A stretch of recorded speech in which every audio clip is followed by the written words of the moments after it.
Oui, vous me disiez là c'est assez propre parce que normalement c'est plus brouillon que ça. C'est pas plus brouillon, c'est que je suis en bio depuis le début. Et ben l'herbe elle pousse comme partout, c'est normal heureusement, parce que sinon c'est que ça a été stérilisé par des insecticides ou par des désherbants, ce que bien sûr je veux absolument pas faire. Et c'est pour ça que je suis en bio depuis le début, mais donc ça veut dire en bio tout faire à la main. Donc quand vous avez de l'herbe qui pousse sous les pieds de vigne, ça veut dire à la bêche ou à la débroussailleuse dans certains cas. Et puis dans les rangs de vigne, et en général on utilise un griffon derrière le tracteur. Mais je suis pas vraiment un adepte d'enlever forcément l'herbe. C'est vraiment plus j'essaye d'avoir un équilibre pour que la vigne naturellement, elle ne pousse pas beaucoup et qu'elle produise.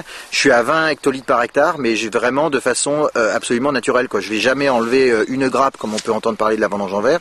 C'est vraiment dû à cet équilibre au niveau entre ne pas mettre d'engrais, mais juste redonner à la terre ce que la vigne lui a pris en d'année en année, parfois redonnant cette herbe pour qu'elle soit enfouie et que les micro-organismes puissent faire leur action et redonner un peu de minéraux à la terre, quoi.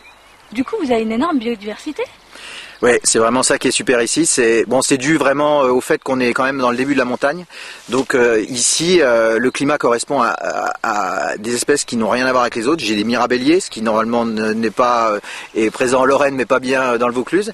Mais en même temps, j'ai de la lavande, du thym. Il y a dans les vignes 10 arbres fruitiers différents. Donc ça a une influence, ça, sur le raisin? Oui, énormément. Au niveau du raisin, c'est sûr que si vous avez du thym ou de la lavande qui pousse sous vos pieds de vigne, évidemment que ça va pouvoir communiquer des arômes de garrigue naturel. Quand on parle d'arômes de garrigue en dégustation du vin, là on l'a vraiment en direct, quoi. Donc si vous mettez un désherbant qui va vous tuer tout ça, c'est quand même, à mon avis, un peu stupide, quoi. Je pense que c'est une erreur. Et pourquoi vous voulez pas mettre d'engrais? L'engrais va obligatoirement faire que, comme tout végétal, il va pousser beaucoup plus.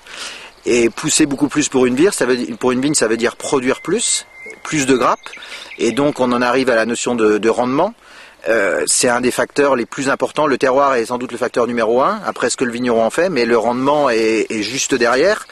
Si vous avez 40 grappes sur un pied de vigne ou 8 grappes, évidemment que la facilité de mûrir ces 8 grappes sera beaucoup plus facile que si vous en avez 40, quoi. Donc la maturité des raisins étant le but ultime quand on vendange, si vous avez un petit rendement, vos grappes seront de toute façon toujours meilleures qu'avec un gros rendement. Mais vous produisez moins. Absolument, je produis moins et je veux surtout pas produire plus, donc je veux surtout pas mettre d'engrais et je veux juste regarder les vignes, aller dans les vignes, regarder physiologiquement où est-ce qu'elles en sont. S'il y en a une année que je trouve un peu faible, à ce moment-là on va griffonner, on va enlever l'herbe pour éviter une compétition. Si je trouve que c'est bien, je vais griffonner peut-être un rang sur deux. Si je trouve que elle est assez puissante, je vais laisser enherber. Je veux pas du tout avoir de règles. J'essaye de suivre le végétal et de m'adapter.